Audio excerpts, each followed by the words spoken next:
My guest today is Mahnoor Euceph, an award winning writer and director. Her internationally acclaimed short, Eid Mubarak, which screened at over 40 festivals and won 16 awards, was longlisted in consideration for the 96th Academy Awards. Now, she is a recipient of the Pillars Artist Fellowship, a program founded by Riz Ahmed and the Pillars Fund to champion bold new Muslim filmmakers.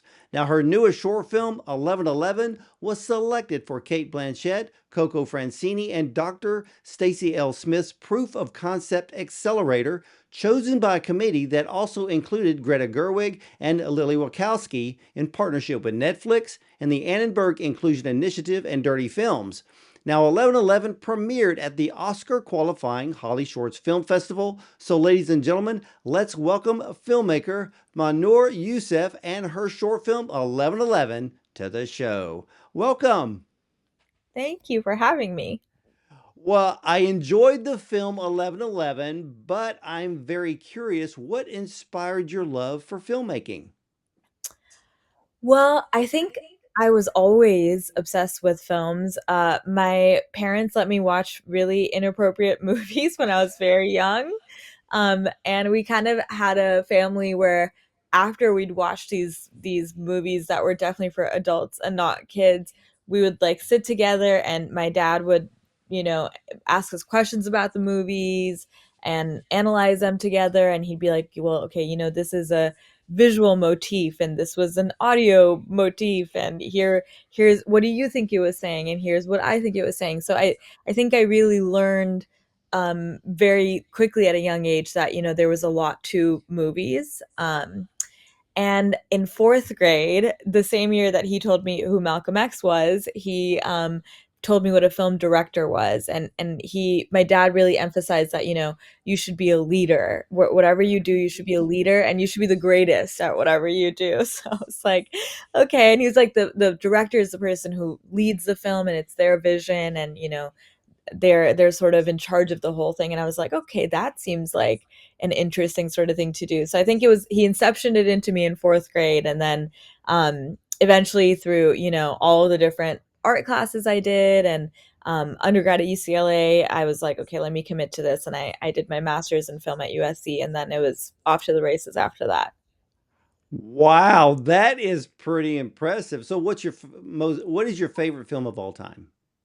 So I always say The Matrix, and I first watched that when I was like 5 years old. Again, I don't know how much of it I got when I was five, but I just remember feeling like, whoa, I'm not sure I understand everything, but I feel something. And even now, I've been watching the movie for decades, and every time I watch that movie, I get something new out of it. So that's my favorite. Wow, I think you're the first filmmaker I've ever interviewed that chose a film in the modern era. Really? Do people say, Yes, most film, even if I talk to someone that is under the age of 30, yeah.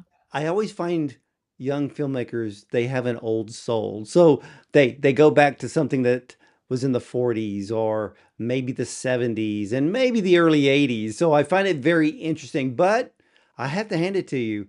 Yeah, The Matrix. Now that is a piece of cinema that will always be talked about. Yeah, they were just so ahead of their time, and I feel like the fact that you can make a movie that feels timeless when you're using such intense technology, and creating techniques and whatever else, like that's impressive on its own. But then just every level of the movie, like from the writing to the way they show it visually, to every sequence, for example, starts with like some reference to the Matrix, even if it's like the squeegeeing of the windows. I just find it so it's a perfect movie for me. Yeah, I completely get it. Now, tell me about the Kate Blanchett's Proof of Concept Accelerator and how your film 1111 was chosen. Yeah, so they had, I guess, over 1,200 applications. I was one of 10 people, I think 10 or 8 people picked. And I basically just submitted. I first wrote the feature version of this story in like 2019 in grad school. Back then, it didn't even have a wish fulfillment aspect, so it was very different. It was set in middle school. Um, but I have been working on this film for quite some time and sort of like trying to figure out how to get it made. And so I had some of those materials ready, like whether it was my lookbook or my deck or the script for the feature, and even different scripts for different proof of concepts or shorts. So I submitted all of that. I also had been kind of building a team, especially with my last film. I got to work with some people I really admired, and then just have been building my community and people I wanted to work with. So I think submitting all those materials and being ready for the opportunity really helped. And then I had several rounds of interviews, and I think I'm just really passionate about this movie and just really have a fire under my butt to get it made. So I think they saw that. Well, so why did you want to write this coming of age story? And for the whole audience out there, give us, kind of give us the core of what 1111 is about. Yeah, so it's a Pakistani American high schooler, just like me. Not a high schooler anymore, but it's a high schooler. She makes a wish to be her crush's type after she gets rejected by him. He's like kind of this like classic surfer dude from Palos Verdes, California. She makes a wish at 11:11 to be his type, and the wish, instead of transforming his type to what she is, transforms her into a white, blonde, blue-eyed girl that is the girl of his dreams. And she basically has to see if it's worth losing her real identity to enter this world of like privilege and desirability. Yeah, there was so much to unpack in this film. And this is the second film I've seen this year in which the lead character questions their ethnic origins, or more importantly, their skin color. And are we still living in a time where light skin is still highly preferred over medium to darker skin tones? Well, I would say globally, absolutely. There's like no question about it. If you go to places like India, Pakistan, Nigeria, literally the top selling product in those countries is skin bleaching cream. So it's imagine that and every single year it without fail. So I think globally it's absolutely true. I think the reason, I grew up in Southern California after immigrating from Pakistan, and the funny thing is in Pakistan I experienced a lot of like colorist privilege because I'm light skinned. But when I moved here to California, the ideal was like you have to be really tan because if you're really tan, that means that you spent all summer at the beach and you're like a surfer or like you swim and you just had a great summer, because you were just outside. And so I kid you not, every summer we would try so hard to just tan as much as possible. And even that was so interesting as a brown person because I was like, the implications are not the same when you're brown and tanning versus when you're white and you're tanning, even the way you look is different. And then for me, tanning in my like more American world versus like getting tan in my brown world where it was looked down upon, it's like it was such a dichotomy. And I always felt like I was in the middle of these like two competing beauty standards. If you would have moved to another place besides California, you would have had to never deal with that. And Yeah. I'm lucky enough to where I can tan pretty easy, and Yeah. it's been that way my whole life, so that's not hard. But it's just funny where it's funny, but then it's not funny because people take this so seriously that they want to be accepted, so they want to bleach their skin. And I've heard so many stories about that. And I even talk to makeup artists in television. And sometimes, I have gotten into the conversation about skin tone. And they go, oh, they said the darker skin tones, they said they are so hard to make sure they look right on television. Let's say if it was like if somebody was on the Today Show or Good Morning America, they said it's tough because darker skin tones, there's not always the right makeup shade because everybody's different. Yeah. And some of them said, if you do it wrong, it comes across looking like it's like it has a muddy complexion. And I'm like, wow, I never thought how hard that was. I figured a makeup artist, well, was an artist, but they have a very difficult time even with skin tone. So it's amazing that we're still living in a world where people don't want to, they want to be who they are, but they want to look different on the outside. Yeah, and I think women especially deal with the beauty standard governing so much of their lives and how they walk through their lives. And there's so much power that comes with, being looking a certain way. I think especially as a woman, there's so many messages society tells us about um, how a woman can be powerful. And I think sexuality and our appearance is like the main route that we're given. Especially, that's kind of one of the reasons I said it in the 2000s as well, because we weren't really having the conversation we're having now about race. And about feminism and whatever else. I think back then it was like, we've elected Obama, like we're in a post-racial society, we solved it, we did it. And I think there was like a very interesting thing going on at the time where like we had that mentality, but also we were not woke as we say now, in the same way at a societal level. And so many problematic things were going on, and we were kind of just laughing about them and weren't even thinking about them as a society. Yeah, and then so in your film 1111, I love that you added a bit of humor because it's really it's a very serious subject, but it's the humor that I think allows us to have a better focus of what your main character is going through. So why did you want to interject humor into the scenario that can be hurtful to so many people of color or lower economic status? Because there was a little bit of that in this film. Oh yeah, absolutely. Palos Verdes, the city it's set in, is like one of the wealthiest cities in America. So a huge part of living there is also dealing with this like insane amount of wealth that you're constantly dealing with. And when you're at public school, it's like there's all sorts of people there. So the fact that some people are living in like $14 million mansions with stairs to the ocean and you're going to their birthday parties and you're not living that life, like that's a whole other thing too. Um, but yeah, I think I only see the world through humor, like, that's my lens. I don't think I could have made it this far in life without laughing and without trying to make other people laugh, and I just feel like real life is that way, where no matter how awful life is or how depressing it is, or even if you're in a war-torn region, like, you're still laughing, you're still finding ways to laugh. It's just the most human thing on earth to cope that way, I think. And there's so much going. I'm very politically aware and in tune, and I feel like there's just so much going on in the world right now, and we're exposed to so much grief and violence in a way that, like, I don't know, I thought naively that maybe we were not going to be doing this anymore, but I guess we still are.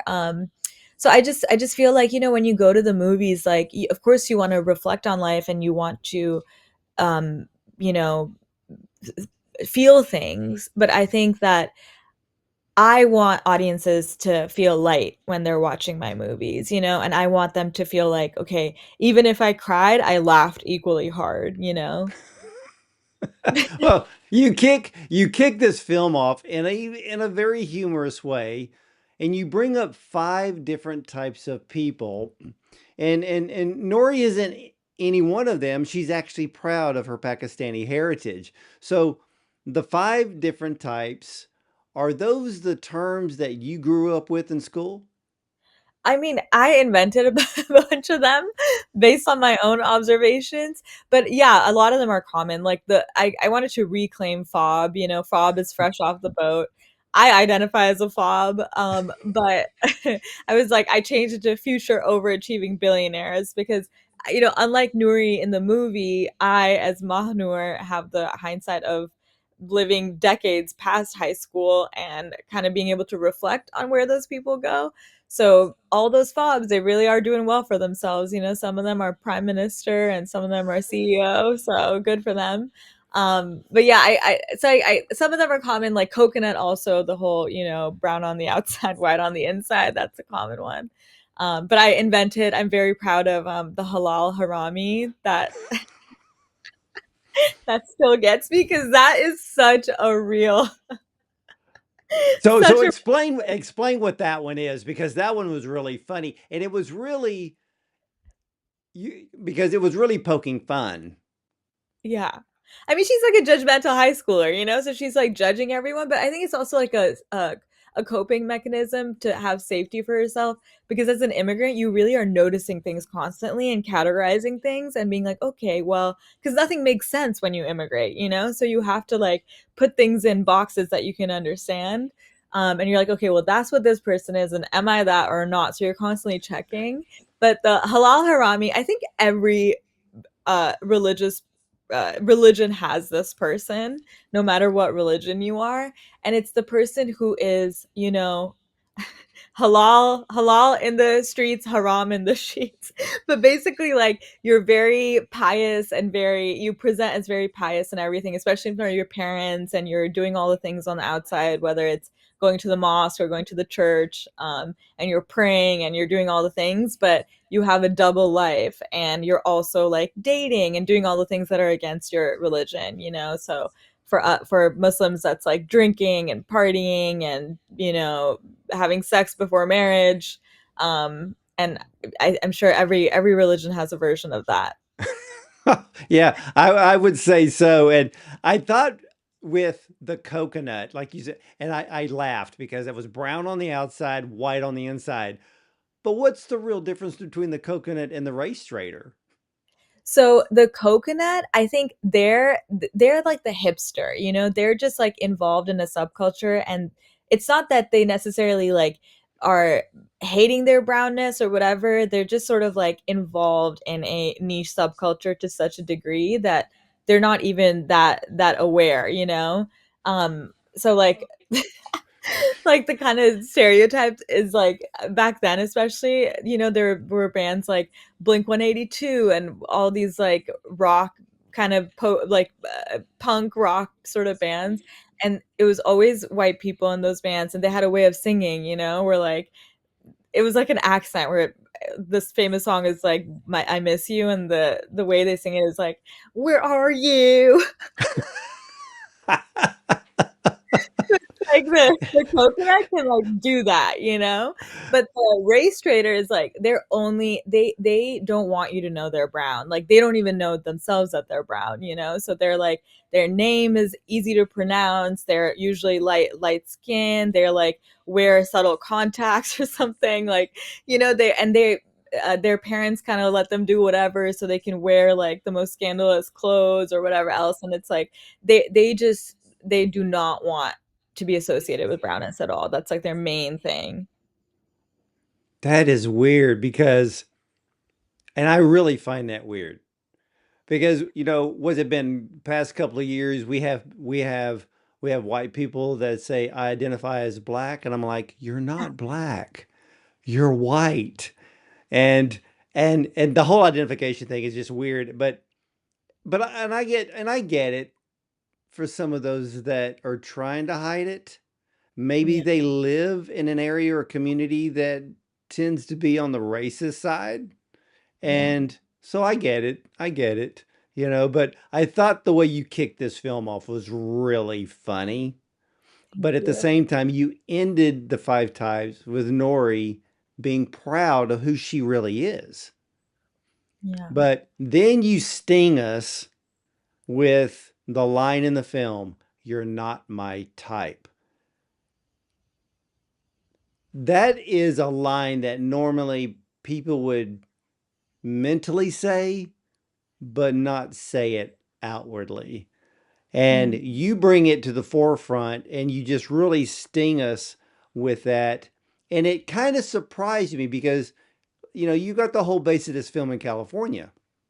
So I kept thinking, well, now in my day, interracial dating was very rare, probably because of where I lived.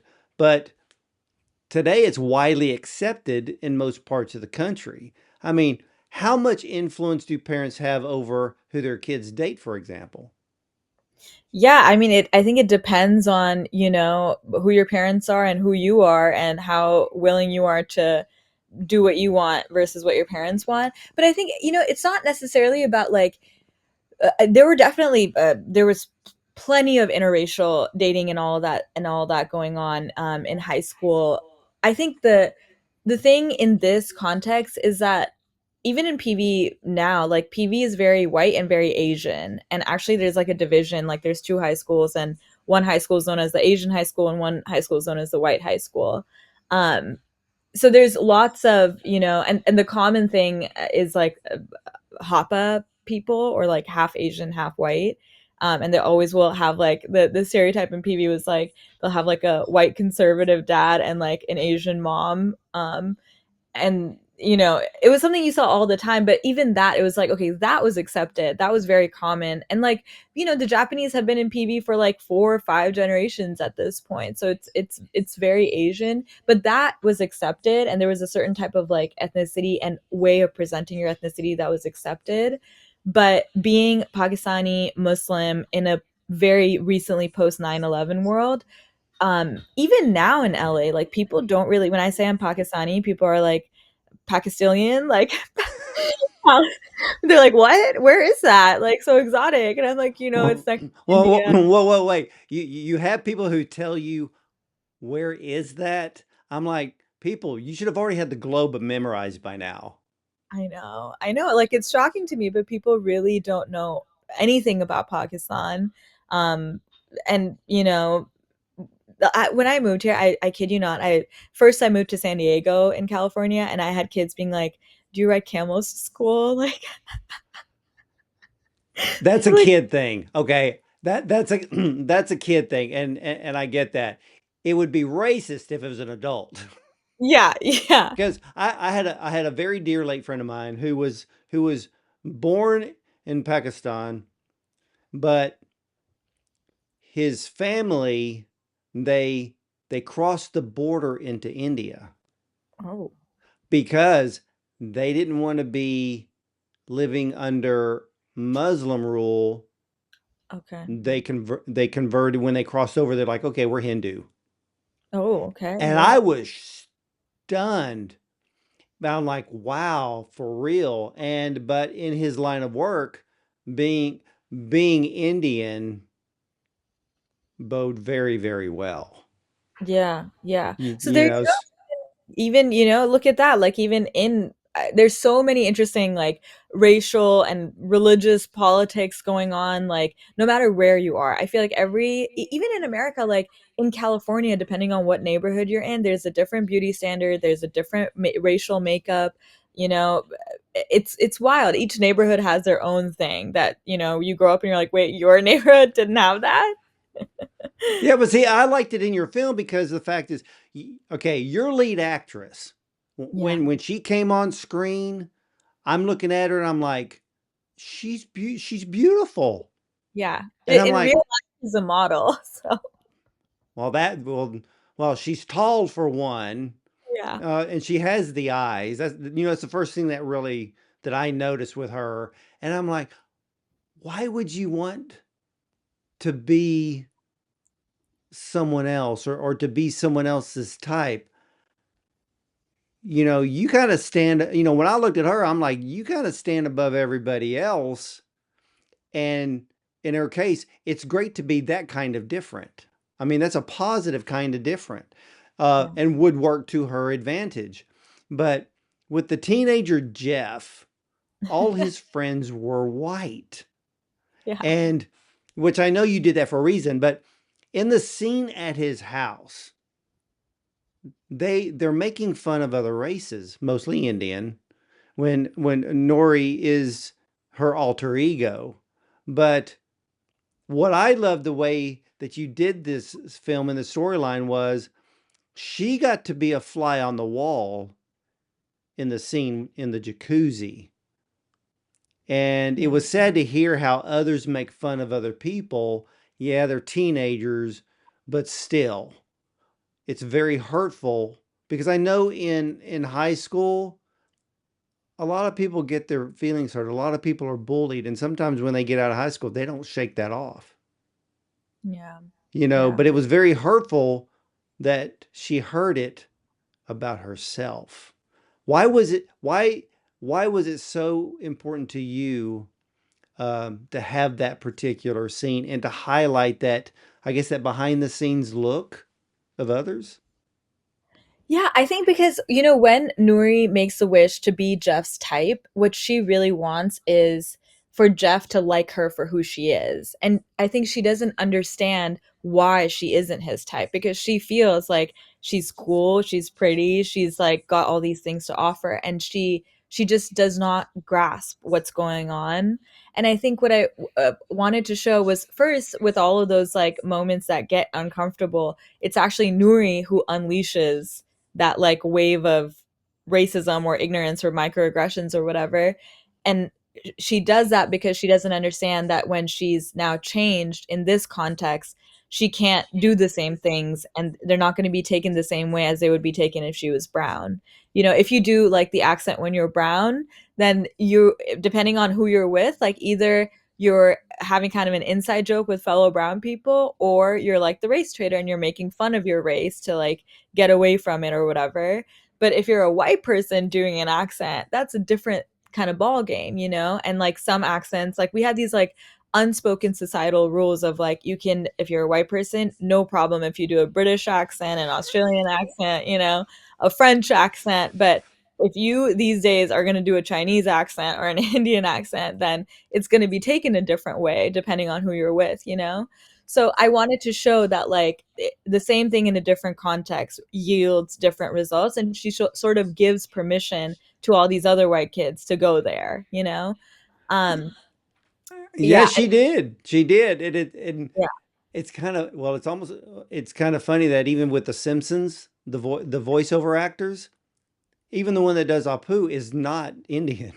yeah, yeah. Brown people talk about that a lot and are constantly just, yeah, it's like a huge thing in the brown community to be like, what's the discourse around that and how do you feel about that? Because it is kind of, it's so strange, that like you have this like brown representation, but they're not even voiced by a brown actor. Okay. Yeah. So tell me, what does the brown community think about that?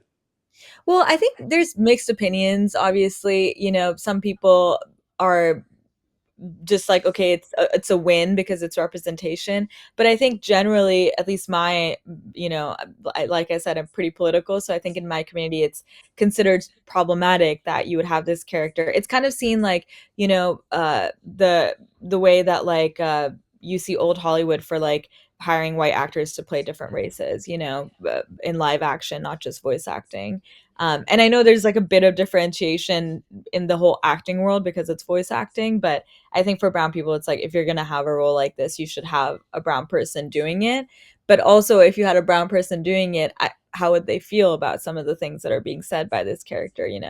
Yeah, because the character, well, okay, let's think about, okay, as an example, not to get too far off the subject because we're talking about your film, but with The Simpsons, if you really think about all the characters, they're all stereotyped.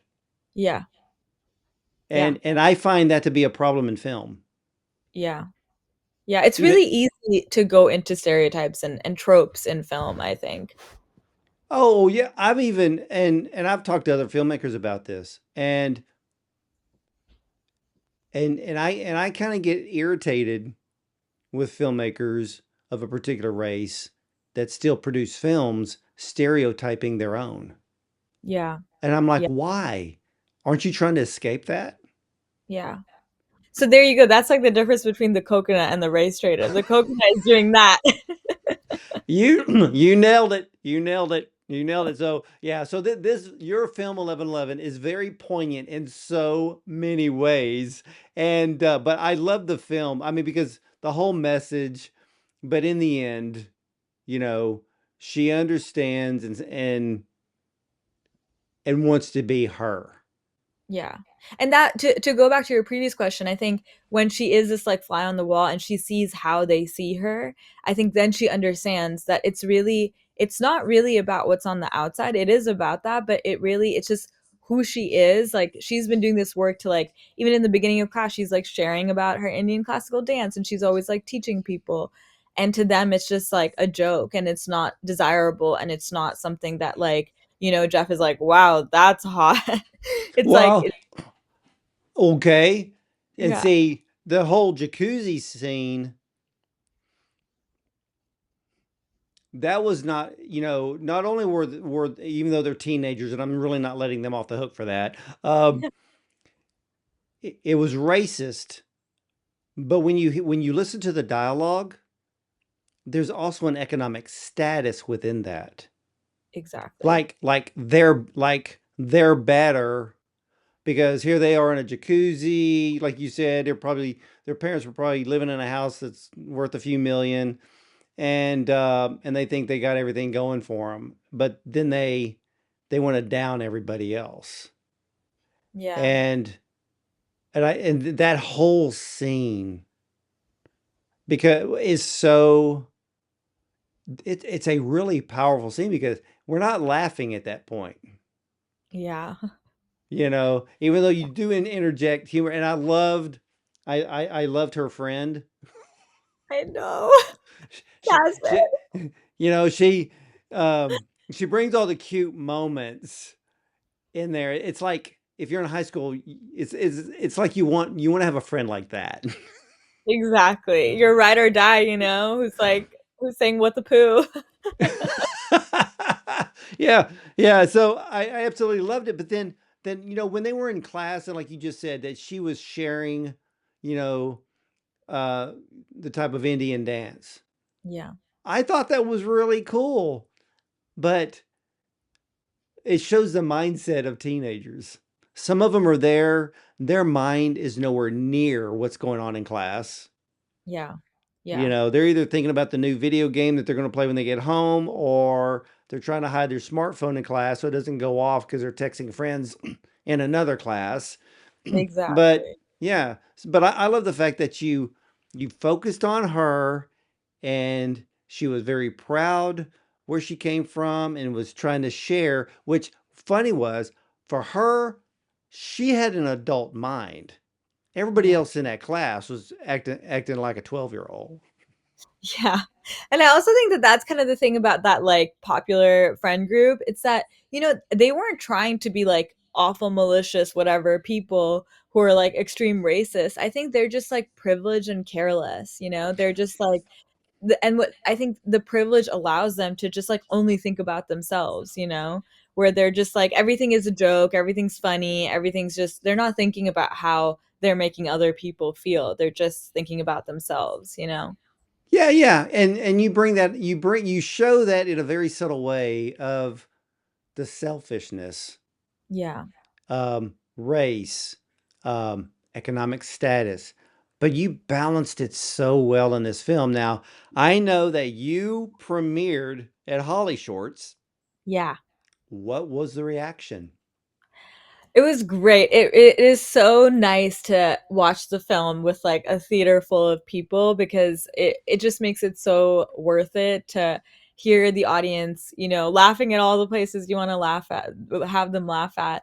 But it was wonderful. So many people came up to me afterwards and shared their experiences in high school with, no matter if they were white or brown or whatever, so many people, I think, don't feel like they belong in high school. I would say most people don't feel like they belong in high school and middle school. So I love when people come up to me and share, what the film made them think about in their lives. And then we were nominated for the AAPI award. So I was like, wow, okay, I was not expecting anything, but that was, a really nice bit of external validation. And yeah, it was a great experience. The whole festival was amazing, and lots of people really liked the film. Well, now as the film moves through the film festival circuit, what do you hope the audiences will take away from it? I think I just want people to watch this film and feel that whatever they are, whatever makes them different, not just their race. The race is just a way to get into this story. But whatever makes them different is the thing that makes you beautiful. And you should hold on to that. That's your superpower. You shouldn't conform and change to somebody else's idea of what's cool or what's not. I think you should just be yourself. I love this film, 1111. And so, what are you working on next? Well, all I care about is making the feature. So, this whole thing was a proof of concept. The whole program I made it through was like the proof of concept accelerator. So I have a quite a few very cool, producers, financiers interested.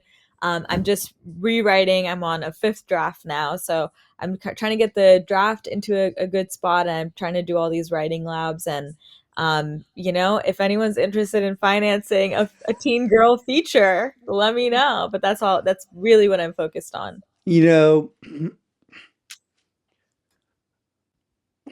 I never could get into the streaming series Euphoria. It was just too So dark for me. So I see enough dark films. So, yeah, and if I'm going to watch something, I'd like to be entertained. I kind of see 1111 as this really great opposite streaming exactly, series exactly. because there's so many characters that can be introduced within a high school setting. And I mean, I find high school settings, um, well, I mean, what's the last one we've seen besides Euphoria? I mean, it would be what? Stranger Oh, Things?